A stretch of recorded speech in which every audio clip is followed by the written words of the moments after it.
ਸਲਾਮ ਅਲੈਕਮ। ਮੈਂ ਤੁਹਾਡਾ ਵੀਰ ਜ਼ੁਲਫਕਾਰ ਜੱਟ ਤੇ ਤੁਸੀਂ ਦੇਖ ਰਹੇ ਹੋ ਗੱਲ ਵੇਲੇ ਦੀ। ਤੇ ਅੱਜ ਦੀ ਗੱਲ ਵੇਲੇ ਦੀ ਬਜਟ ਦੇ ਹਵਾਲੇ ਨਾਲ। ਅਗਲੇ ਮਹੀਨੇ ਬਜਟ ਪੇਸ਼ ਹੋਣਾ ਤੇ ਬਜਟ ਕੀ ਇਹ ਮਾੜੇ ਮੁਲਕਾਂ ਦਾ, ਭੁੱਖੇ ਲੋਕਾਂ ਦਾ, ਗਰੀਬ ਲੋਕਾਂ ਦਾ ਕਿਹੜਾ ਬਜਟ? ਲਫ਼ਜ਼ਾਂ ਦਾ ਹੇਰ ਫੇਰ ਹੈ। ਇਧਰੋਂ ਕੁਛ ਲਫ਼ਜ਼ ਚੁੱਕਣੇ ਨੇ, ਇੱਧਰ ਕਰਨੇ ਨੇ, ਇਧਰੋਂ ਚੁੱਕ ਕੇ ਇੱਧਰ ਕਰਨੇ ਤੇ ਬਜਟ ਜਿਹੜਾ ਉਧਾਰ ਲੈ ਕੇ ਤੁਸੀਂ ਬਣਾਉਣਾ ਹੁੰਦਾ ਉਹ ਕਿਹੜਾ ਬਜਟ ਹੁੰਦਾ? ਲੇਕਿਨ ਫਿਰ ਵੀ ਕੁਝ ਗੱਲਾਂ ਐਸੀਆਂ ਜਿਹੜੀਆਂ ਸਾਦੇ ਲਫ਼ਜ਼ਾਂ ਦੇ ਵਿੱਚ ਸਾਡੀਆਂ ਸਰਕਾਰਾਂ ਨੂੰ ਵੀ ਸਮਝ ਆਉਣੀਆਂ ਚਾਹੀਦੀਆਂ ਨੇ ਤੇ ਸਾਨੂੰ ਲੋਕਾਂ ਨੂੰ ਵੀ ਪਤਾ ਚੱਲਣਾ ਚਾਹੀਦਾ। ਉਹ ਮੈਂ ਦੋ ਚਾਰ ਗੱਲਾਂ ਤੁਹਾਡੇ ਨਾਲ ਕਰਾਂਗਾ। ਪਹਿਲੀ ਗੱਲ ਤੇ ਇਹ ਵੇ ਕਿ ਬਜਟ ਕਿਸ ਬੇਸ ਦੇ ਉੱਤੇ ਪੇਸ਼ ਕੀਤਾ ਜਾਂਦਾ ਹੈ। ਕਿਸੇ ਵੀ ਰਿਆਸਤ ਦੀ ਜਾਂ ਕਿਸੇ ਵੀ ਘਰ ਦੀ ਮਈਸ਼ਤ ਚੱਲਦੀ ਹੈ ਇਸ ਤੇ ਵੇ ਕਿ ਤੁਸੀਂ ਵੇਚਦੇ ਕੀ ਹੋ ਤੇ ਖਰੀਦਦੇ ਕੀ ਹੋ, ਯਾਨੀ ਤੁਹਾਡੀ ਬਰਾਮਦਾਦ ਕੀ ਨੇ ਤੇ ਦਰਾਮਦਾਦ ਕੀ ਨੇ। ਮਕਸਦ ਗੱਲ ਕਰਨ ਦਾ ਇਹ ਵੇ ਕਿ ਹੁਣ ਇੱਕ ਘਰ ਦੀ ਮਈਸ਼ਤ ਨੂੰ ਵੀ ਤੁਸੀਂ ਲੈ ਲਓ ਨਾ, ਤੁਹਾਡੀ ਕਮਾਈ ਕਿੰਨੀ ਹੈ, ਆਮਦਨ ਕਿੰਨੀ ਹੈ ਤੇ ਤੁਹਾਡੇ ਖਰਚੇ ਕਿੰਨੇ ਨੇ। ਬਦਕਿਸਮਤੀ ਦੇ ਨਾਲ ਜਿਹੜੇ ਮਾੜੇ ਲੋਕ ਹੁੰਦੇ ਨੇ ਨਾ, ਉਹ ਖਰਚੇ ਵਧਾ ਲੈਂਦੇ ਨੇ ਤੇ ਕਮਾਈਆਂ ਉਹਨਾਂ ਦੀਆਂ ਹੁੰਦੀਆਂ ਕੋਈ ਨਹੀਂ। ਨਤੀਜਾ ਇਹ ਨਿਕਲਦਾ ਕਿ IMF ਸਿਰੋਂ ਨਹੀਂ ਲੈਂਦੀ, ਜਿਵੇਂ ਕਿ ਸਾਡੇ ਮੁਲਕ ਦੇ ਸਿਰੋਂ ਨਹੀਂ ਲੈਣ ਡਈ। ਹੁਣ ਸੁਣਨ ਦੇ ਵਿੱਚ ਇਹ ਆ ਰਿਹਾ ਕਿ ਜ਼ਰਾਅਤ ਦੇ ਉੱਤੇ ਵੀ ਟੈਕਸ ਲੱਗ ਰਿਹਾ। ਫਿਰ ਜਨਾਬ ਇਹ ਵੀ ਸੁਣਨ ਚ ਆ ਰਿਹਾ ਕਿ ਤੁਹਾਡਾ ਜਿਹੜਾ ਪੈਟਰਲ ਹੈ ਇਹਦੀ ਜਿਹੜੀ ਉਹ ਲੇਵੀ ਦੀ ਸੂਰਤ ਦੇ ਵਿੱਚ ਜਿਹੜਾ ਟੈਕਸ ਹੈ ਕੁਛ ਹੋਰ ਵੀ ਉਹ ਵੀ ਵਧਾਉਣ ਜਾ ਰਹੇ ਨੇ। ਤਾਂ ਮਤਲਬ ਗੱਲ ਕਰਨ ਦਾ ਇਹ ਵੇ ਕਿ IMF ਦੇ ਕਹਿਣ ਦੇ ਉੱਤੇ ਬਜਟ ਬਣਨ ਜਾ ਰਿਹਾ ਤੇ IMF ਦਾ ਤੇ ਸਿੰਪਲ ਔਰ ਸਾਦਾ ਜਿਹਾ ਟਾਰਗੇਟ ਇਹ ਹੁੰਦਾ ਕਿ ਭਈ ਸਾਡੇ ਪੈਸੇ ਜਿਹੜੇ ਨੇ ਉਹ ਕਿਵੇਂ ਤੁਸੀਂ ਵਾਪਸ ਮੋੜੋਗੇ। ਅੱਛਾ, ਉਹਦੇ ਵਿੱਚ ਹੁਣ ਕੁਝ ਗੱਲਾਂ ਐਸੀਆਂ ਨੇ ਕਿ ਜਿਹੜੀਆਂ ਤੁਹਾਨੂੰ ਹਟ ਕੇ ਵੀ ਲੱਗਣਗੀਆਂ ਲੇਕਿਨ ਹਕੀਕਤ ਤੇ ਮਬਨੀ ਹੋਣਗੀਆਂ। ਗੱਲ ਇਹ ਵੀ ਕਿ ਤਗੜੇ ਬੰਦੇ ਕੁਰਬਾਨੀ ਦਿੰਦੇ ਨੇ ਤੇ ਮਾੜੇ ਬੰਦੇ ਰੋਟੀ ਖਾਂਦੇ ਨੇ, ਤਾਂ ਮਈਸ਼ਤ ਜਿਹੜੀ ਹੈ ਚੱਲਦੀ ਹੈ। ਸਾਡੇ ਉਲਟਾ ਹੋਣ ਡਿਆ, ਮਾੜੇ ਜਿਹੜੇ ਨੇ ਉਹ ਪੀ ਕੱਟਦੇ ਨੇ ਤੇ ਤਗੜੇ ਉਹਨਾਂ ਦੇ ਬਿਹਾਫ ਤੇ ਮੌਜਾਂ ਕਰਦੇ ਨੇ। ਤੁਹਾਡੇ ਸਾਹਮਣੇ ਪਿਛਲੇ ਦਿਨਾਂ ਦੇ ਵਿੱਚ ਅਸੈਂਬਲੀ ਦੇ ਵਿੱਚ ਵਜ਼ੀਰਾਂ ਦੀਆਂ ਤੇ MNA MP ਦੀਆਂ ਤਨਖਾਹਾਂ ਵਧਾਤੀਆਂ। ਬੰਦਾ ਪੁੱਛੇ ਇਹ ਕਿਹੜੇ ਕੋ ਮਾੜੇ ਭੁੱਖੇ ਨੰਗੇ ਲੋਕ ਨੇ? ਇਹ ਸਾਰੇ ਉਹ ਲੋਕ ਇਸ ਮਨਸਬ ਤੱਕ ਆਉਂਦੇ ਨੇ ਜਿਨ੍ਹਾਂ ਦੇ ਕੋਲ ਖੁੱਲਾ ਮਾਲ ਹੁੰਦਾ, ਯਾਨੀ ਕੋਈ ਚੰਗਾ ਜ਼ਿਮੀਂਦਾਰ ਹੁੰਦਾ ਹੈ, ਕੋਈ ਤਗੜਾ ਬਿਜ਼ਨਸਮੈਨ ਹੁੰਦਾ, ਕਾਰੋਬਾਰੀ ਲੋਕ ਨੇ ਸਾਰੇ ਜਿਹੜੇ ਅਸੈਂਬਲੀਆਂ 'ਚ ਬੈਠੇ। ਉਹਨਾਂ ਵਾਸਤੇ ਲੱਖ 2 ਲੱਖ 4 ਲੱਖ ਮੈਟਰ ਹੀ ਨਹੀਂ ਕਰਦਾ। ਤੇ ਫਿਰ ਵੀ ਅਗਰ ਉਹਨਾਂ ਨੂੰ ਤੁਸੀਂ 8 8 9 9 ਲੱਖ ਜਾਂ 6 6 ਲੱਖ 7 7 ਲੱਖ ਤਨਖਾਹਾਂ ਦੇਣੀਆਂ ਨੇ ਤੇ ਇਹ ਤੁਸੀਂ ਦੱਸਣਾ ਕੀ ਚਾਹ ਰਹੇ ਹੋ? ਆਮ ਲੋਕਾਂ ਦਾ ਸਮਝ ਲਓ ਕਿ ਗਰੀਬਾਂ ਦਾ ਮੂੰਹ ਚੜਾਉਣ ਦੇ ਬਰਾਬਰ ਗੱਲ ਕਿ ਲੋਕਾਂ ਨੂੰ ਜ਼ਲੀਲ ਕਰਨਾ ਕਿ ਇਹ ਵੇਖੋ ਅਸੀਂ ਇੱਥੇ ਬੈਠੇ ਹਾਂ ਤੇ ਇਹ ਤੁਹਾਡੇ ਨਾਲ ਅਸੀਂ ਕਰਨ ਦੇ। ਕੁਝ ਗੱਲਾਂ ਅਲਾਮਤੀ ਤੌਰ ਤੇ ਹੋ ਸਕਦਾ ਕਿ ਬਹੁਤ ਲੰਮਾ ਚੌੜਾ ਇਹਦੇ ਨਾਲ ਫਰਕ ਨਾ ਪਏ, ਲੇਕਿਨ ਅਲਾਮਤੀ ਤੌਰ ਤੇ ਇਹਦਾ ਬੜਾ ਅਸਰ ਹੁੰਦਾ ਕਿ ਅਗਰ ਮੁਲਕ ਦਾ ਹੁਕਮਰਾਨ ਜਾਂ ਮੁਲਕ ਦੇ ਜਿਹੜੇ ਕਰਤਾ ਦਰਤਾ ਨੇ ਉਹ ਅੱਗੇ ਵੱਧ ਕੇ ਇੱਕ ਕਦਮ ਅੱਗੇ ਹੋ ਕੇ ਕਹਿਣਗੇ ਨਹੀਂ ਜਨਾਬ ਅਸੀਂ ਤਨਖਾਹ ਵਧਾਣੀ ਕੀ, ਸਾਡੀ ਹੋਰ ਘਟਾਓ, ਕਿਉਂਕਿ ਸਾਡੇ ਮੁਲਕ ਦੇ ਹਾਲਾਤ ਕੋਈ ਨਹੀਂ। ਉਹਦੇ ਨਾਲ ਹੁੰਦਾ ਕੀ ਹੈ ਕਿ ਥੱਲੇ ਵਾਲਿਆਂ ਨੂੰ ਖਾਣ ਨੂੰ ਟੁੱਕਰ ਤੇ ਨਹੀਂ ਲੱਭ ਜਾਂਦਾ, ਲੇਕਿਨ ਕਮ ਸੇ ਕਮ ਹੌਸਲਾ ਮਿਲਦਾ ਕਿ ਯਾਰ ਜਿਹੜੇ ਸਾਡੇ ਉੱਤੇ ਬੈਠੇ ਨੇ ਉਹ ਸਾਡੇ ਬਾਰੇ ਅੱਛਾ ਸੋਚਦੇ ਨੇ। ਅੱਗੇ ਚੱਲਦੇ ਹਾਂ। ਗੱਲ ਇਹ ਵੇ ਕਿ ਹਰ ਉਹ ਕੰਮ ਕਰੋ ਕਿ ਸਾਡੇ ਮੁਲਕ ਦੇ ਅੰਦਰ ਜਿਹਦੇ ਨਾਲ ਪੈਦਾਵਾਰ ਵਧੇ। ਉਹਦੇ ਵਿੱਚ ਤੁਹਾਡੀ ਜ਼ਰਾਅਤ ਹੈ, ਅਗਰ ਉਹਦੀ ਪੈਦਾਵਾਰ ਵਧਾਣੀ ਹੈ ਤੇ ਉਹਦੇ ਤੇ ਟੈਕਸ ਵਧਾਇਆ ਨਹੀਂ ਵਧਣੀ, ਟੈਕਸ ਘਟਾਇਆ ਵਧਣੀ। ਅੱਛਾ, ਫਿਰ ਜਿਹੜੇ ਲੋਕ ਟੈਕਸ ਦੇਣ ਡਏ ਨੇ ਉਹਦੇ ਵਿੱਚ ਜਿਹੜੀ ਮੈਜੋਰਿਟੀ ਹੈ ਉਹ ਇਹ ਵਿਚਾਰੇ ਸਾਡੇ ਜੈਸੇ ਜਿਹੜੇ ਕੋਈ ਨੌਕਰੀ ਪੇਸ਼ਾ ਲੋਕ ਨੇ, ਉਹ ਟੈਕਸ ਦੇ ਦੇ ਕੇ ਤੇ ਉਹਨਾਂ ਦਾ ਲੱਕ ਟੁੱਟਾ ਪਿਆ ਤੇ ਮਜ਼ੀਦ ਉਹਨਾਂ ਤੇ ਟੈਕਸ ਵਧਣਾ। ਗੱਲ ਇਹ ਵੇ ਕਿ ਅਗਰ ਤੁਸੀਂ ਟੈਕਸ ਜ਼ਿਆਦਾ ਇਕੱਠਾ ਕਰਨਾ ਚਾਹ ਰਹੇ ਹੋ ਤੇ ਉਹਦੀ ਬੇਸ ਵਧਾਓ, ਯਾਨੀ ਜ਼ਿਆਦਾ ਲੋਕਾਂ ਤੱਕ ਟੈਕਸ ਨੂੰ ਫੈਲਾਓ। ਜਿਹੜੇ ਲੋਕ ਬਲੈਕ ਦੇ ਵਿੱਚ ਕੰਮ ਕਰ ਰਹੇ ਨੇ ਉਹਨਾਂ ਨੂੰ ਟੈਕਸ ਨੈਟ ਦੇ ਵਿੱਚ ਲੈ ਕੇ ਆਓ। ਕਾਰੋਬਾਰੀ ਹਜ਼ਰਾਤ ਜਿਹੜੇ ਨੇ ਕਿ ਜਿਹੜੇ ਇਲੀਗਲ ਮਤਲਬ ਜਿਨ੍ਹਾਂ ਦੀ ਐਕਟਿਵ ਜਿਹੜੇ ਜਾਇਜ਼ ਕਰ ਰਹੇ ਨੇ ਉਹਨਾਂ ਨੂੰ ਠੀਕ ਹੈ, ਉਹਨਾਂ ਨੂੰ ਉਸ ਦਾਇਰੇ ਦੇ ਵਿੱਚ ਲੈ ਕੇ ਆਓ ਤਾਂ ਕਿ ਟੈਕਸ ਦਾ ਨੈਟ ਵਧੇ।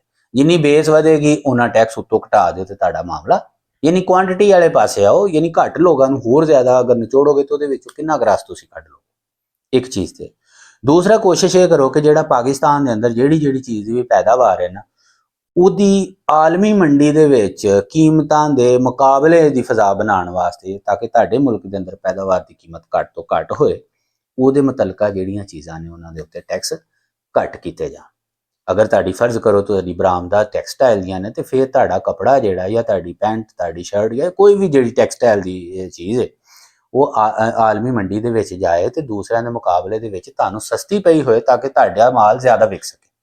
ਇਹੀ ਵਜ੍ਹਾ ਹੈ ਕਿ ਡਾਲਰ ਤੁਹਾਡੇ ਕੋਲ ਜ਼ਿਆਦਾ ਆਣਗੇ ਤੇ ਇੱਕ ਵੇਲਾ ਆਏਗਾ ਤੁਹਾਡੀ ਇਹ ਜਿਹੜੇ ਉਧਾਰਾਂ ਵਾਲੀ ਆ ਦੂਸਰਾ ਤੀਸਰਾ ਸਾਰੇ ਮਾਮਲਾ ਨੇ ਉਹਦੇ ਤੁਹਾਡੀ ਜਾਨ ਛੁੱਟ ਜਾਏਗੀ। ਦੂਸਰੀ ਬਾਤ, ਅਸੀਂ ਇੰਪੋਰਟ ਦੇ ਉੱਤੇ ਬਹੁਤ ਜ਼ਿਆਦਾ ਟੈਕਸ ਲਾਏ ਨੇ, ਬਹੁਤ ਜ਼ਿਆਦਾ ਟੈਕਸ ਲਾਏ। ਅੱਛੀ ਬਾਤ ਹੈ, ਇੰਪੋਰਟ ਦੀ ਹੌਸਲਾ ਸ਼ਿਕਨੀ ਹੋਣੀ ਚਾਹੀਦੀ, ਲੇਕਿਨ ਉਹ ਕਿਉਂ ਹੁੰਦੀ ਹੈ? ਉਹਦੇ ਪਿੱਛੇ ਇੱਕ ਮਾਈਂਡਸੈਟ ਹੁੰਦਾ ਹੈ। ਉਹ ਮਾਈਂਡਸੈਟ ਇਹ ਹੁੰਦਾ ਹੈ ਕਿ ਭਾਈ ਹਰ ਉਸ ਚੀਜ਼ ਦੀ ਇੰਪੋਰਟ ਦੀ ਹੌਸਲਾ ਸ਼ਿਕਨੀ ਹੋਏ ਕਿ ਜਿਹਨੂੰ ਅਸੀਂ ਆਪਣੇ ਮੁਲਕ ਦੇ ਅੰਦਰ ਜ਼ਿਆਦਾ ਤੋਂ ਜ਼ਿਆਦਾ ਬਣਾ ਸਕਦੇ ਹਾਂ। ਯਾਨੀ ਬਾਹਰੋਂ ਅਗਰ ਸਸਤੀ ਸ਼ੈ ਸਾਡੇ ਮੁਲਕ ਦੇ ਵਿੱਚ ਆ ਜਾਏਗੀ ਤੇ ਸਾਡੇ ਮੁਲਕ ਵਾਲੀ ਜਿਹੜੀ ਉਹ ਕਿੱਧਰ ਜਾਏਗੀ? ਲਿਹਾਜ਼ਾ ਉਹਦੇ ਉੱਤੇ ਟੈਕਸ ਇੰਨਾ ਕੁ ਲਾਇਆ ਜਾਂਦਾ ਤਾਂ ਕਿ ਮੁਲਕ ਦੇ ਵਿੱਚ ਜਿਹੜੀ ਪੈਦਾਵਾਰ ਹੋਏ ਉਹ ਜ਼ਿਆਦਾ ਤੋਂ ਜ਼ਿਆਦਾ ਵਿਕੇ ਔਰ ਉਹਦੇ ਨਾਲ ਤੁਹਾਡਾ ਜ਼ਰੇ ਮੁਬਾਦਲਾ ਜਿਹੜਾ ਬਹੁਤ ਜ਼ਿਆਦਾ ਡਾਲਰ ਬਾਹਰ ਨਾ ਜਾ। ਹੁੰਦਾ ਕੀ ਹੈ ਪਿਆ?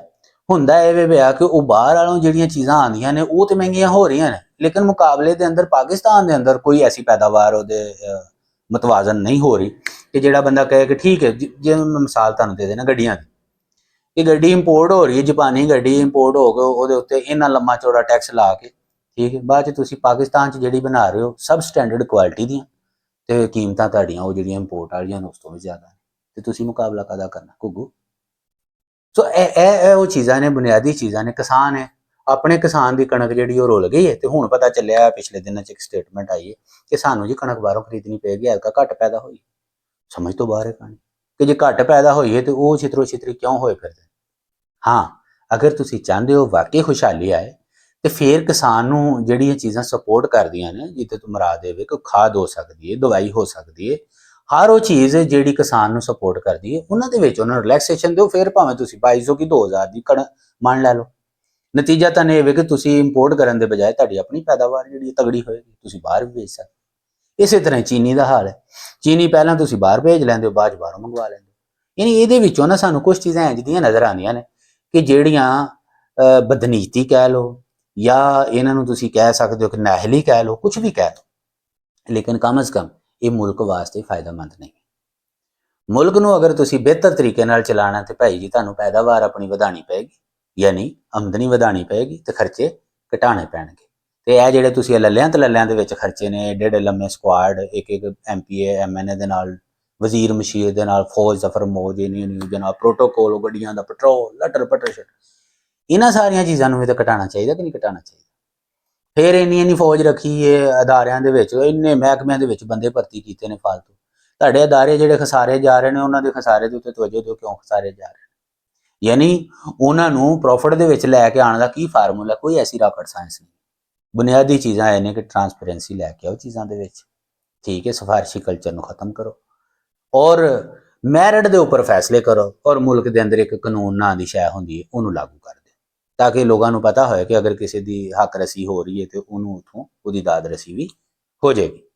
ਸੋ ਲਿਹਾਜ਼ਾ ਗੱਲ ਕਰਨ ਦਾ ਮਕਸਦ ਇਹ ਵੇ ਕਿ ਬਜਟ ਸਿਰਫ ਅਦਾਦੋ ਸ਼ੁਮਾਰ ਨੂੰ ਇਧਰੋਂ ਚੁੱਕ ਕੇ ਇੱਧਰ ਉੱਧਰ ਨਾ ਕਰੋ, ਬਲਕਿ ਰੀਅਲ ਮੈਨਰ ਦੇ ਵਿੱਚ, ਹਕੀਕਤ ਦੇ ਵਿੱਚ ਜਿਹੜਾ ਹੈ ਨਾ, ਅਗਰ ਤੁਸੀਂ ਚਾਹੁੰਦੇ ਹੋ ਕਿ ਤੁਹਾਡਾ ਮੁਲਕ ਅੱਗੇ ਵਧੇ ਤੇ ਉਹਦੇ ਵਿੱਚ ਤੁਹਾਨੂੰ ਪੈਦਾਵਾਰੀ ਸਲਾਹੀਅਤ ਨੂੰ ਵਧਾਉਣਾ ਪਏਗਾ ਤੇ ਦਰਾਮਦਾਦ ਦੀ ਹੌਸਲਾ ਸ਼ਿਕਨੀ ਕਰਨੀ ਪਏਗੀ। ਯਾਨੀ ਜਿਹੜੀਆਂ ਗੈਰ ਜ਼ਰੂਰੀ ਚੀਜ਼ਾਂ ਨੇ ਜਿਨ੍ਹਾਂ ਦੇ ਬਗੈਰ ਸਾਡਾ ਗੁਜ਼ਾਰਾ ਹੋ ਸਕਦਾ ਉਹਨਾਂ ਦੇ ਉੱਤੇ ਤੇ ਪੱਕਾ ਹੀ ਬੈਨ ਲਾਓ, ਤੇ ਜਿਨ੍ਹਾਂ ਦੇ ਬਗੈਰ ਗੁਜ਼ਾਰਾ ਨਹੀਂ ਹੁੰਦਾ ਉਹਨਾਂ ਤੇ ਠੀਕ ਹੈ, ਤੁਸੀਂ ਜੋ ਵੀ ਤੁਹਾਡਾ ਇੱਕ ਹੱਕ ਬਣਦਾ, ਇਹ ਸਿਰਫ ਨਿਚੋੜੀ ਨਾ ਜਾਓ ਕਿ ਜੀ ਠੀਕ ਹੈ ਇੱਕ ਬਾਹਰੋਂ ਚੀਜ਼ ਆ ਰਹੀ ਹੈ ਕੋਈ 15 ਰੁਪਈਆਂ ਦੀ ਤੇ ਉਹਦੇ ਉੱਤੇ ਤੁਸੀਂ ਟੈਕਸ ਲਾਤਾ ਜਨਾਬ 45 ਰੁਪਏ, ਇਹ ਵੀ ਕੋਈ ਅਕਲਮੰਦੀ ਨਹੀਂ ਹੈ। ਐਨੀਵੇਜ਼ ਬਾਰ ਇਹ ਜੋ ਗੱਲਾਂ ਸਨ ਮੋਟੀਆਂ ਮੋਟੀਆਂ ਸਾਦਾ ਲਫ਼ਜ਼ਾਂ ਦੇ ਵਿੱਚ ਕਿ ਬਜਟ ਦਾ ਮਤਲਬ ਇਹ ਹੋਏ ਕਿ ਅਗਰ ਇੱਕ ਗਰੀਬ ਆਦਮੀ ਤੁਸੀਂ ਤਨਖਾਹ ਵਧਾ ਰਹੇ ਹੋ ਨਾ, ਬੇਸਿਕ ਤਨਖਾਹ ਵਧਾ ਰਹੇ ਹੋ, ਤੇ ਉਹਦਾ ਵੀ ਹਿਸਾਬ ਲਾ ਲਓ ਕਿ ਉਹਦਾ ਚੁੱਲ੍ਹਾ ਕਿਵੇਂ ਚੱਲਣਾ, ਉਸ ਹਿਸਾਬ ਨਾਲ ਉਹਦੀ ਤਨਖਾਹ ਵਧਾਓ, ਉਹਦੀ ਆਮਦਨ ਵੀ ਵਧੇ ਤਾਂ ਕਿ ਉਹ ਆਪਣੇ ਅਖਰਾਜਾਤ ਪੂਰੇ ਕਰ ਸਕੇ। ਇਸੇ ਤਰ੍ਹਾਂ ਮੁਲਕ ਵਾਸਤੇ ਅਗਰ ਸੋਚਦੇ ਹੋ ਤਾਂ ਮੁਲਕ ਦੇ ਵਿੱਚ ਵੀ ਪੈਦਾਵਾਰ ਇੰਨੀ ਕੁ ਵਧਾਓ ਕਿ ਮੁਲਕ ਦੀ ਆਮਦਨੀ ਵਧੇ ਤਾਂ ਮੁਲਕ ਖੁਸ਼ਹਾਲ ਹੋ ਜਾਏ। ਸੋ ਆਮਦਨੀ ਤੇ ਫੋਕਸ ਕੀਤਾ ਜਾਏ ਨਾ ਕਿ ਅਖਰਾਜਾਤ ਤੇ। ਅਖਰਾਜਾਤ ਨੂੰ ਘਟਾਓ ਤੇ ਆਪਣੀ ਆਮਦਨੀ ਨੂੰ ਵਧਾਓ ਔਰ ਹਰ ਉਹ ਕੰਮ ਕਰੋ ਜਿਹਦੇ ਨਾਲ ਤੁਹਾਡੀ ਆਮਦਨ ਵਧੇ। ਲੇਕਿਨ ਇਹ ਤਾਂ ਗੱਲ ਹੋਵੇ ਕਿ ਜਿਹੜੀ ਮੈਂ ਤੁਹਾਡੇ ਨਾਲ ਕਰ ਛੱਡੀ, ਲੇਕਿਨ ਸਾਡੀਆਂ ਹਕੂਮਤਾਂ ਦੇ ਜਿਹੜੇ ਲੱਛਣ ਨੇ ਜਾਂ ਜਿਸ ਕਿਸਮ ਦੀਆਂ ਸਾਡੀਆਂ ਹਕੂਮਤਾਂ ਨੇ, ਇਹਨਾਂ ਕੋਲੋਂ ਉਮੀਦ ਕਰਨੀ ਕਿ ਇਹ ਤੁਹਾਡੇ ਵਾਸਤੇ ਕੋਈ ਬੜੇ ਚੰਨ ਤਾਰੇ ਤੋੜ ਕੇ ਲਿਆਣਗੇ, ਮੈਨੂੰ ਤਾਂ ਖੈਰ ਇੰਜ ਨਹੀਂ ਲੱਗਦਾ। ਉਹ ਮੈਨੂੰ ਅੱਜ ਬਜ਼ੁਰਗਾਂ ਦੀ ਇੱਕ ਗੱਲ ਯਾਦ ਆ ਗਈ।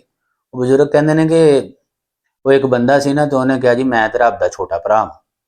ਲੋਕਾਂ ਨੇ ਛਿੱਤਰ ਪੋਲਾ ਕੀਤਾ ਕਿ ਉਹਨੇ ਕਿਹਾ ਉਹ ਜ਼ਾਲਮ ਆਦਮੀ, ਖੁਦਾ ਨਾ ਖਾਸਤਾ ਨੌਜ਼ ਬਿੱਲਾ, ਤੂੰ ਮਤਲਬ ਰੱਬ ਦਾ ਸ਼ਰੀਕ ਬਣਨ ਦਾ। ਉਹਨੇ ਕਿਹਾ ਜੀ ਕੁਝ ਵੀ ਕਹਿ ਲਓ ਮੈਂ ਰੱਬ ਦਾ ਛੋਟਾ ਭਰਾ। ਉਹਨੇ ਕਿਹਾ ਅੱਛਾ।